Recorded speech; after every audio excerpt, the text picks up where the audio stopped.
So good morning guys. तो चलिए start करते हैं आज के यानी कि 24 सितंबर के इंपॉर्टेंट करंट अफेयर्स को। तो इस प्रश्न में आपसे पूछ रहे हैं कि अभी हाल ही में खोजी गई नई समुद्री टॉर्डीग्रेड प्रजाति का नाम किस पूर्व राष्ट्रपति जी के नाम पे रखा गया? तो आंसर होगा डॉक्टर एपीजे अब्दुल कलाम। तो अभी Cochin university of science and technology के रिसर्चर्स ने समुद्री टॉर्डीग्रेड की एक नई प्रजाति की खोज की है, जिसका नाम उन्होंने दिवंगत पूर्व राष्ट्रपति डॉक्टर एपीजे अब्दुल कलाम के नाम पे रखा है। कहाँ पे मिली है ये? तो तमिलनाडु के रामेश्वरम में मंडपम तट पर ये पाई गई है और इसे नाम क्या दिया गया? बैटिलिप्स कलामी। और ये बैटिलिप्स कलामी ये भारतीय जल क्षेत्र में खोजा जाने वाला दूसरा और पूर्वी तट पर खोजा जाने वाला पहला समुद्री टॉर्डीग्रेड है, क्योंकि इससे पहले 2021 में केरल के वडकारा में भारत की पहली समुद्री टॉर्डीग्रेड प्रजाति खोजी गई थी। अब आप पूछोगे, आपके मन में आ रहा होगा ये टॉर्डीग्रेड क्या है भाई? तो मैं आपको बता दूं, इन्हें जल भालू भी कहा जाता है और ये पानी में पाए जाने वाले 8 पैरों वाला एक सूक्ष्म जीव है और इन्हें पृथ्वी पर सबसे कठिन जीवों में से एक माना जाता है, क्योंकि ये हर परिस्थिति में जीवित रह लेते हैं। यहाँ तक कि ये अंतरिक्ष में जीवित रहने वाला पहला ज्ञात जीव भी है। और डॉक्टर एपीजे अब्दुल कलाम की बात करें, जिनके नाम पे इसका नाम रखा गया, तो इन्हें आप जानते हो मिसाइल मैन ऑफ इंडिया कहा जाता है। अच्छा, मैं अगर आपसे पूछूं मिसाइल वुमेन ऑफ इंडिया किन्हें कहा जाता है, तो आंसर होगा टेसी थॉमस को। आपको याद होगा कुछ समय पहले उड़ीसा में जो व्हीलर द्वीप था उसका नाम भी डॉक्टर एपीजे अब्दुल कलाम जी के नाम पे रखा गया था। और इनका जो जन्मदिन होता है अब्दुल कलाम का 15 अक्टूबर को होता है, जिस दिन हम एक दिन भी मनाते हैं विश्व छात्र दिवस। तो यह आप ध्यान रखना। एक प्रश्न मैं आपसे पूछना चाहूंगा कि भारत का पहला डुगोंग कंजर्वेशन सेंटर ये कहाँ पे बना? डुगोंग, इसको समुद्री गाय या सी काउ आप कहते हो। तो डुगोंग कंजर्वेशन सेंटर ये भारत का पहला बना था कहाँ पे? तमिलनाडु में। ये पॉइंट भी जरूर याद रखना। बढ़ते हैं आगे। चलो फिर बताओ, हाल ही में किस राज्य में भारत का पहला प्रकाश स्तंभ उत्सव मनाया गया? तो आंसर होगा गोवा में। तो हमारे जो शिपिंग मंत्री हैं सर्बानंदा सोनोवाल, उन्होंने अभी भारत के पहले लाइट हाउस फेस्टिवल का उद्घाटन किया। कहाँ पे? गोवा की कैपिटल पणजी में स्थित ऐतिहासिक किले अगुआ आड़ा में 23 से लेकर 25 सितंबर तक ये चला। और ये उत्सव देश के सभी लाइट हाउसेस में मनाया गया, जिसका उद्देश्य क्या है? इन ऐतिहासिक लाइट हाउसों को पर्यटन स्थल में बदलना। वैसे भारत में 75 ऐतिहासिक लाइट हाउसों को पर्यटन स्थानों में बदलने के लिए शिपिंग मंत्रालय ने एक अभियान भी शुरू किया था। उस अभियान का नाम है light house heritage tourism. Light house क्या होते हैं आपको पता ही होगा, कई बार मूवीज में आपने देखे होंगे। तो जो नाविक होते हैं उनको खतरनाक, उथले और खतरनाक चट्टानी तटों के बारे में चेतावनी देने का ये काम करते हैं और ये जहाजों को बंदरगाहों के अंदर और बाहर सुरक्षित रूप से मार्गदर्शन करने में भी मदद करते हैं। मतलब जैसे कि आप शिप में जा रहे हो और आपको दिख जाता है कि इधर लाइट हाउस, इसका मतलब उसे देख करके आप समझ जाओगे कि मेरे को शिप उधर लेकर के नहीं जाना है, क्योंकि हो सकता है वहां पे बड़ी बड़ी चट्टाने हो पानी के अंदर। ऊपर से तो नहीं दिख रही है लेकिन नीचे चट्टाने होंगी तो आपका शिप टकरा जाएगा। तो इस तरह से ये आपको चेतावनी देने का काम कर रहे हैं। और लाइट हाउस से मुझे एक प्रश्न याद आता है कि स्टैटिक प्रश्न बनता है आपका कि भूमध्य सागर का प्रकाश स्तंभ किसे कहा जाता है? तो याद रखना स्ट्राम्बोली ज्वालामुखी को कहा जाता है और ये कहां पर है? इटली में है। अच्छा, यहां पे हमने बात करी भारत का पहला। तो भारत में बहुत सारी ऐसी चीजें अभी हुई है पहली बार, तो वो मैं आपको रिवाइज करा देता हूं। 2023 में भारत में जो भी चीजें पहली बार हुई है वो हम रिवाइज करते हैं। जैसे कि अगर आपसे पूछा था देश का पहला यूनिटी मॉल ये कहाँ पे बन रहा है? मध्य प्रदेश के उज्जैन में। अगर पूछे भारत का पहला कृषि डेटा एक्सचेंज ये कहाँ पे स्थापित हुआ? हैदराबाद में। ऑनलाइन गेमिंग में भारत के पहले उत्कृष्टता केंद्र की स्थापना कहाँ की गई? शिलोंग में। अभी पहली बार ग्लोबल प्लास्टिक ओवरशूट डे कब मनाया गया? 28 जुलाई 2023 को। भारत का पहला गिद्ध प्रजनन और संरक्षण केंद्र कहाँ पे स्थापित हुआ? उत्तर प्रदेश के महाराजगंज जिले में। भारत में पहली बार लुप्त प्राय हिमालय गिद्ध का सफल प्रजनन कहाँ किया गया? असम में। उत्तर प्रदेश का कौन सा शहर बना वैक्यूम आधारित सीवर सिस्टम लगाने वाला पहला शहर? Agra. World cities culture forum में शामिल होने वाला पहला भारतीय शहर बना बंगलुरु। भारत का सबसे बड़ा प्राकृतिक आर्क ये कहाँ पे खोजा गया? उड़ीसा में। ईपीआर क्रेडिट, ईपीआर मतलब एक्सटेंडेड प्रोडक्टिव रेस्पॉन्सिबिलिटी, तो ईपीआर क्रेडिट पाने वाला देश का पहला नगरीय निकाय बना इंदौर नगर निगम। और सीबीडीसी, सीबीडीसी मतलब ई रुपया, मतलब सेंट्रल बैंक डिजिटल करेंसी। तो सीबीडीसी का इस्तेमाल करने वाला पहला नगर निगम बना पटना नगर निगम। और ग्रीन बॉन्ड जारी करने वाला पहला नगर निगम बना था गाजियाबाद और दूसरा बना था इंदौर। अब बात तो यहाँ पे गोवा की भी हुई है, तो गोवा के स्टैटिक और गोवा से रिलेटेड जो करंट अफेयर्स है वो भी मैं आपको रिवाइज करा दूं। पहले देखो ये रहा मैप में गोवा, कैपिटल इसकी पणजी है और पणजी किस नदी के किनारे स्थित है? मांडवी नदी के किनारे थी। तो यहाँ के मुख्यमंत्री कौन है? प्रमोद सावंत। और गवर्नर कौन है? पीएस श्रीधरन पिल्लई। आप जानते हो देश का सबसे छोटा, क्षेत्रफल की दृष्टि से सबसे छोटा राज्य गोवा है। अभी गोवा ने गृह आधार योजना शुरू की थी। इस साल 37 नंबर के नेशनल गेम्स होंगे गोवा में, जिसका शुभंकर है मोगा। और रेबीज मुक्त पहला राज्य गोवा ही है। हर घर जल प्रमाणित वाला पहला राज्य गोवा है। और अभी सरकारी अस्पतालों में फ्री आईवीएफ सुविधा शुरू करने वाला पहला राज्य भी बन गया गोवा। अभी गोवा ने ही ग्रामीण मित्र योजना शुरू की थी। अभी गोवा के मानकुराद आम को जीआई टैग मिला। आपसे पूछे अभी पर्पल फेस्टिवल का मनाया गया था, तो वो भी गोवा में। अच्छा यूं बताओ, गोवा को पुर्तगालियों से मुक्त कराने के लिए हमने कौन सा ऑपरेशन चलाया था? तो ऑपरेशन विजय 1961 में। तो ध्यान रखना ये पॉइंट्स। चलो फिर बताओ, अभी सितंबर में भारत और किस देश के बीच युद्ध अभ्यास 2023 का आयोजन हुआ? तो आंसर होगा अमेरिका। हम बात कर रहे हैं युद्ध अभ्यास 2023 की। ये हुआ भारत और अमेरिका के बीच में। ये इसका 19वां संस्करण था। कहाँ पे हुआ? अलास्का, अमेरिका में, 25 से लेके 8 अक्टूबर तक। अच्छा वैसे अमेरिका के साथ हम और कौन कौन सी एक्सरसाइज करते हैं? वज्र प्रहार करते हैं, टाइगर ट्रियम्फ करते हैं, कोप इंडिया करते हैं, संगम एक्सरसाइज करते हैं। अभी ये कोप इंडिया तो हमने किया था कहाँ पे भी? 2023 में ही, पश्चिम बंगाल में। और अभी सेल्वेक्स नाम का एक्सरसाइज भी हमने किया अमेरिका के साथ, कोच्चि, केरल में। तो मतलब आप देख सकते हो इस 2023 में अभी हमने अमेरिका के साथ 3 एक्सरसाइज कर लिए। ये कोप इंडिया, ये सेल्वेक्स और अभी ये युद्ध अभ्यास। और अगर कल का करंट अफेयर्स का वीडियो आपने देखा है तो जहाँ पे हमने सिम्बेक्स एक्सरसाइज की बात करी थी भारत और सिंगापुर के बीच में, तो उस क्वेश्चन में मैंने आपको 2023 के जितने भी इंपॉर्टेंट एक्सरसाइज है उस क्वेश्चन में मैंने आपको रिवाइज करवा दिए थे। तो आज मैं एक काम करता हूँ, उसी में से 2-3 प्रश्न आपसे पूछ लेता हूँ। इससे पता चलेगा कि आपको कितना याद है। तो पहला प्रश्न ये बताओ कि अभी डस्टलिक नाम का जो एक्सरसाइज है ये भारत और किस देश के बीच में हुआ था और कहाँ पे हुआ था?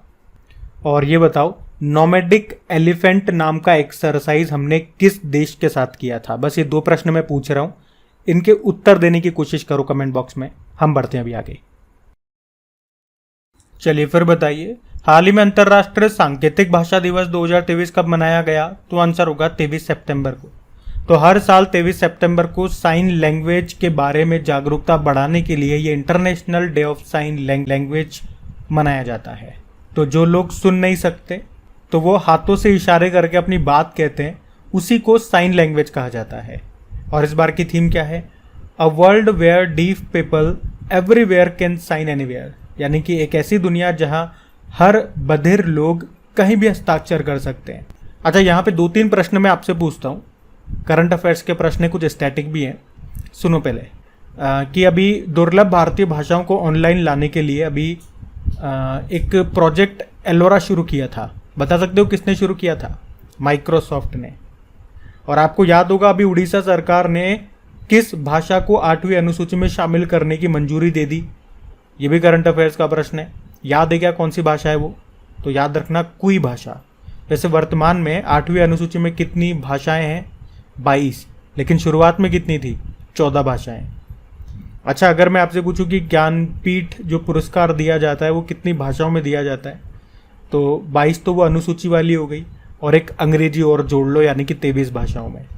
अच्छा वैसे आपको याद होगा ज्ञानपीठ पुरस्कार से कि अभी 56वां ज्ञानपीठ पुरस्कार मिला था नीलमणि फूकन को, और इनका निधन भी हो गया। 57वां मिला था दामोदर माउजो को। और पहली बार कब और किसे मिला था? 1965 में मिला था जी शंकर कुरुप को, मलयालम में। अच्छा अगर मैं आपसे पूछूं यहाँ पे कि साहित्य अकादमी पुरस्कार भी होता है, वो कितनी भाषाओं में दिया जाता है? तो वो दिया जाता है, एक तो ये 22 अनुसूची वाली भाषाएं हो गई, एक अंग्रेजी और जोड़ लो, और एक राजस्थानी, यानी कि टोटल 24 भाषाओं में। तो ये पॉइंट्स भी आपको याद रखने हैं। वैसे अभी रिवीजन वाली जो हमारी क्लास है वहाँ ये पॉइंट्स मैंने आपको रिवाइज भी करवाए थे, याद हो तो आपको। चलो अभी सितंबर के डेज भी मैं आपको रिवाइज करा दूँ।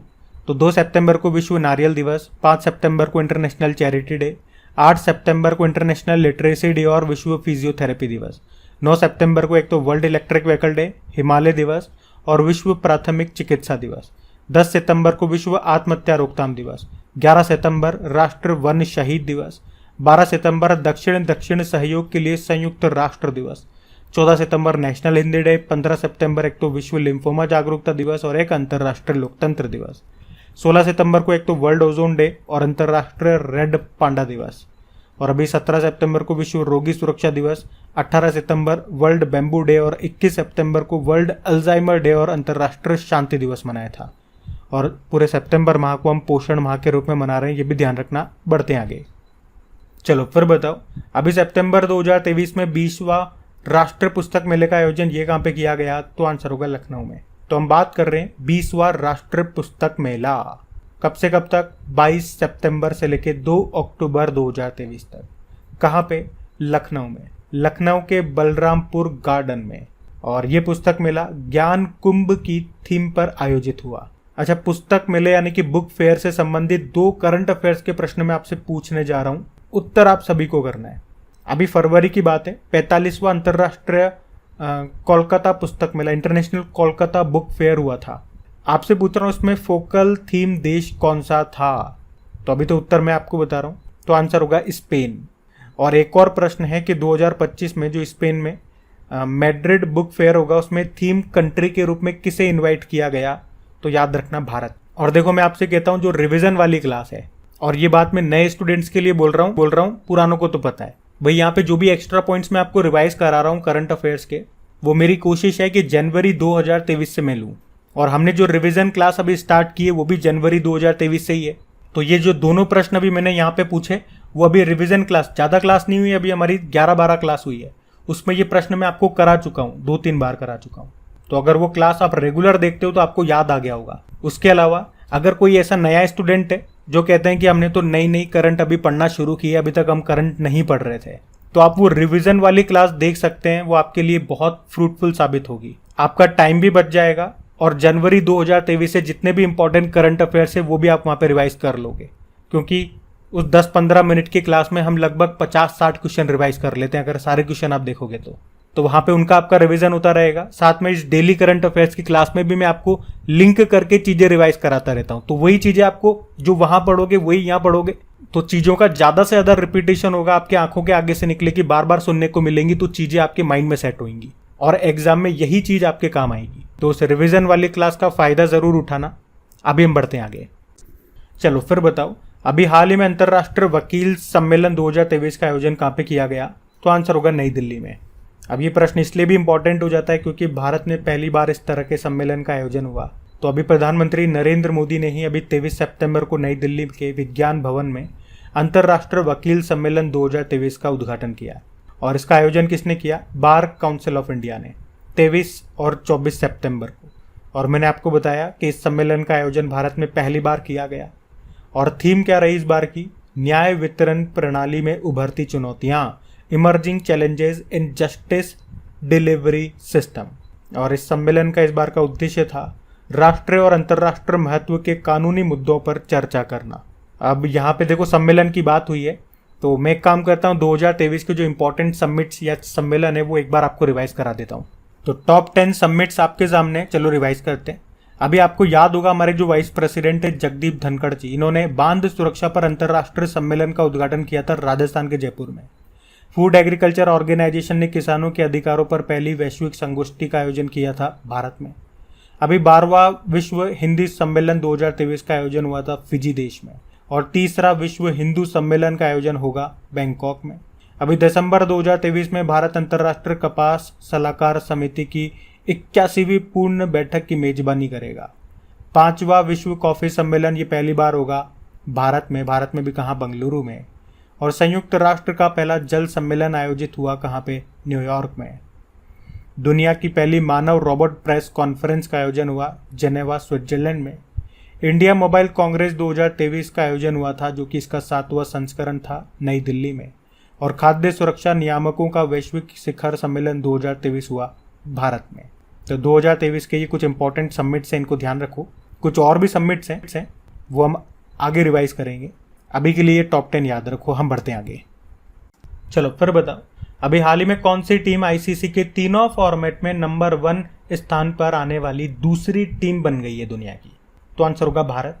तो याद रखना, भारतीय पुरुष क्रिकेट टीम ये आईसीसी के तीनों फॉर्मेट में यानी कि ओडीआई, T20 इंटरनेशनल और टेस्ट क्रिकेट में नंबर 1 रैंक वाली टीम बन गई है अभी।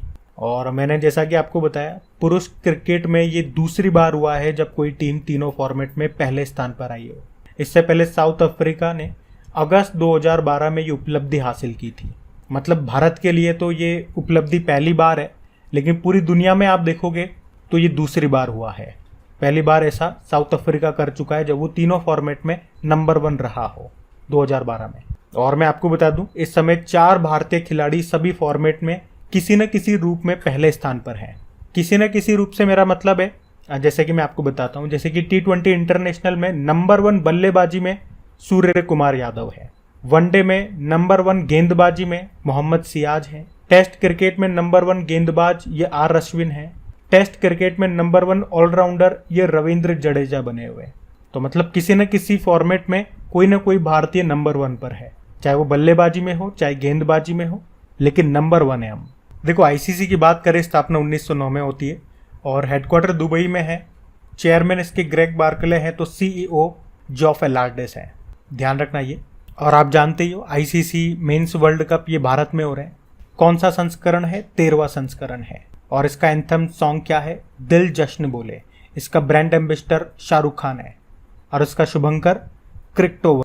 फिर बताओ, अभी हाल ही में किस बैंक ने MSME micro small medium enterprises के लिए नियो फॉर बिजनेस नाम से एक लेन देन बैंकिंग प्लेटफॉर्म लॉन्च किया? तो आंसर होगा एक्सिस बैंक। तो अभी एक्सिस बैंक ने एमएसएमईज के लिए नियो फॉर बिजनेस नाम से एक लेन देन बैंकिंग प्लेटफॉर्म लॉन्च किया है। ये प्लेटफॉर्म जीएसटी अनुपालन, चालान और end to end payment tracking जैसी सुविधाएं भी प्रदान करेगा।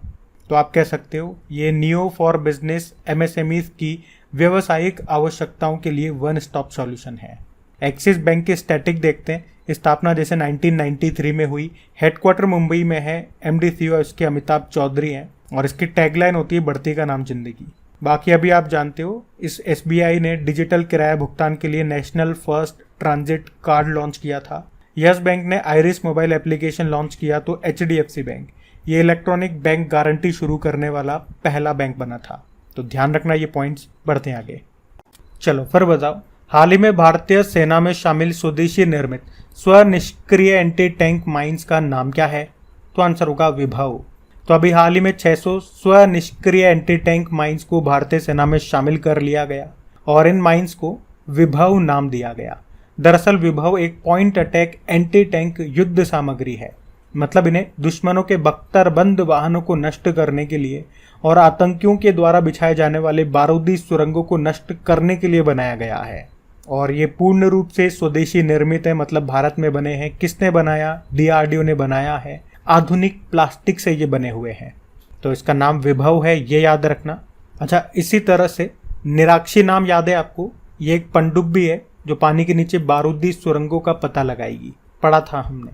और लीसा क्या है? लीसा, उड़ीसा ने भारत की पहली क्षेत्रीय एआई न्यूज एंकर लॉन्च किया था, उसी का नाम लीसा है। प्रबल भी पढ़ा था, भारत की पहली लंबी दूरी की रिवॉल्वर है जिसका निर्माण हुआ था कानपुर फैक्ट्री में। नभ मित्र क्या है? तो ये एक डिवाइस है जैसे इसरो ने बनाया था। इसे नाविकों के लिए बनाया गया था जो समुद्र में मछली वगैरह पकड़ने जाते हैं, या आप कह सकते हो मछुआरों की सुरक्षा बढ़ाने के लिए इसका निर्माण किया गया। और जेप्टो क्या है? 2023 का भारत का पहला यूनिकॉर्न बना था ये। स्मैश भी पढ़ा था हमने। आईटीआई लिमिटेड जो सरकारी कंपनी है, इसने स्मैश नाम से लैपटॉप बनाए थे। और D9 स्पोर्ट्स आप जानते ही हो, क्रिकेटर दीपक चाहर ने अपना एक स्पोर्ट्स ब्रांड लॉन्च किया था D9 स्पोर्ट्स नाम से। और योस्ता क्या है? रिलायंस रिटेल ने योस्ता नाम से फैशन रिटेल लॉन्च किया था। तो ये सारे वो नाम हैं जो आपके सामने आए थे अभी करंट अफेयर्स में। तो मैंने आपको एक बार फिर से रिवाइज करा दिए ताकि आप कभी एग्जाम में आ जाए तो मिस न करो कि कौन सी चीज़ क्या है। हम बढ़ते हैं आगे। चलो फिर बताओ, अभी हाल ही में कौन सा देश 53 वर्षों के बाद हांगकांग को पछाड़कर दुनिया की सबसे मुक्त अर्थव्यवस्था बन गया? तो आंसर होगा सिंगापुर। तो अभी कनाडाई थिंक टैंक फ्रेजर इंस्टीट्यूट के द्वारा जारी एक रिपोर्ट के अनुसार सिंगापुर या हांगकांग को पछाड़कर दुनिया की सबसे मुक्त अर्थव्यवस्था बन गई है। और आप कह सकते हो 1970 में विश्व आर्थिक स्वतंत्रता सूचकांक शुरू होने के बाद ये पहली बार है जब हांगकांग पहले स्थान से खिसक कर दूसरे स्थान पे आ गया। तो इसमें पहले स्थान पे सिंगापुर, दूसरे पे हांगकांग, तीसरे पे स्विट्जरलैंड, चौथे पे न्यूजीलैंड और पांचवे पे अमेरिका बताया गया। अच्छा चलो यहाँ पे 2023 की इंपॉर्टेंट रैंकिंग में आपको एक बार फिर से रिवाइज करा देता हूँ, क्योंकि रैंकिंग को रिवाइज करे काफ़ी टाइम हो गया। तो आपको याद है सबसे इंपॉर्टेंट वर्ल्ड हैप्पीनेस इंडेक्स आया था अभी 2023 में, उसमें भारत 126 नंबर पर है, तो टॉप पे फिनलैंड है। और 126 से आपको मैंने याद कराया था रिलेट करके कि ग्लोबल पीस इंडेक्स, इसमें भी भारत 126 स्थान पर है और टॉप पे आइसलैंड है। और आइसलैंड एक और मामले में टॉप पर है, ग्लोबल जेंडर गैप इंडेक्स, लेकिन इसमें भारत 127 नंबर पे है। इसको जारी किया वर्ल्ड इकोनॉमिक फोरम ने। फिर ग्लोबल फायर पावर इंडेक्स पढ़ा, इसमें चौथे स्थान पे भारत और अमेरिका टॉप पर है। फिर हमने ऊर्जा संक्रमण सूचकांक पढ़ा था, इसमें 67 नंबर पे भारत है, तो टॉप पे स्वीडन रहा। इसको जारी किया वर्ल्ड इकोनॉमिक फोरम ने। वैश्विक स्पर्धा सूचकांक 2023, भारत 40वें स्थान पर है, टॉप पे डेनमार्क है। और अभी वर्ल्ड प्रेस फ्रीडम इंडेक्स आया, इसमें भारत 161 नंबर पर है, टॉप पे नॉर्वे है। इसको जारी किया रिपोर्टर्स विदाउट बॉर्डर ने। और आर्थिक स्वतंत्रता सूचकांक, इसमें भारत 131 नंबर पे है, तो टॉप पे सिंगापुर है। अभी हुरुन ग्लोबल यूनिकॉर्न इंडेक्स 2023 आया, उसमें पहले स्थान पे अमेरिका, दूसरे पे चाइना, तीसरे पे भारत है। फिर वर्ल्ड बैंक ने जो रसद प्रदर्शन सूचकांक 2023 जारी किया, उसमें भारत 38 नंबर पे है। तो ये 2023 के कुछ टॉप 10 रैंकिंग एंड इंडेक्सेस मैंने आपको रिवाइज करा है, ये मोस्ट इंपॉर्टेंट है, इनको तो ध्यान रखना आप। और गाइज ये था आज का हमारा करंट सेशन। बाकी इनकी प्रैक्टिस जरूर करें, इनकी क्विज बना करके अपलोड करता हूँ मैं आपकी क्रैक एग्जाम एप्लीकेशन पे। पीडीएफ आपको चाहिए, पीडीएफ भी आपको वहीं पे मिल जाएगी, वो भी बिल्कुल फ्री में। क्विज लगाओ, वो भी बिल्कुल फ्री में है, डेली अपलोड हो जाती है क्विज आपकी।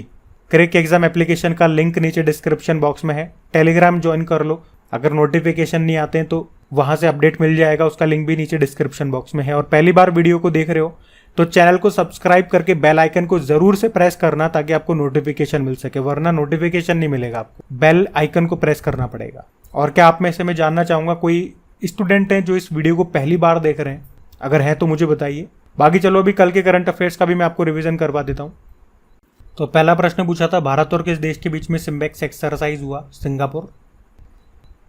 और बताओ किसे अगस्त महीने के लिए ICC men's player of the month चुना गया? बाबर आजम को, पाकिस्तान के। विश्व राइनो दिवस मनाया 22 सितंबर। और अभी विश्व कुश्ती चैंपियनशिप में अंतिम पंगाल ने कौन सा पदक जीता? ब्रोंज। ओडिशा विधानसभा की पहली महिला अध्यक्ष बनी है कौन? प्रमिला मलिक। वेस्टर्न लैंड नाम का उपन्यास के लेखक कौन है? चेतना मारू। उत्तर प्रदेश के पहले अंतर्राष्ट्रीय व्यापार मेले का आयोजन कहाँ पे किया गया? ग्रेटर नोएडा। किस राज्य सरकार ने मुख्यमंत्री कृषक मित्र योजना शुरू की? मध्य प्रदेश। दुर्लभ धातु वेनेडियम की खोज कहाँ की गई? गुजरात में। दिल जश्न बोले किस अंतर्राष्ट्रीय प्रतियोगिता का एंथम सॉन्ग है? तो आईसीसी मेंस वर्ल्ड कप 2023 जो हो रहा है भारत में। और अभी भी आपने वीडियो को लाइक नहीं किया तो याद दिला देता हूँ, कोई भूल जाते हैं तो लाइक कर देना दोस्त, और इसे अपने दोस्तों में शेयर ज़रूर करना, या जो भी स्टडी ग्रुप आपके पास होते हैं व्हाट्सएप, फेसबुक, टेलीग्राम पे, तो एक बार शेयर ज़रूर कर देना दोस्त। बाकी अभी कल का होमवर्क प्रश्न देखते हैं और सेशन एंड करते हैं। तो कल की वीडियो में आपसे पूछा था अर्थ ओवरशूट डे कब मनाया गया? तो आंसर होगा, आप सभी ने प्रश्न का बिल्कुल सही उत्तर दिया। अब ये आज का आपका होमवर्क प्रश्न।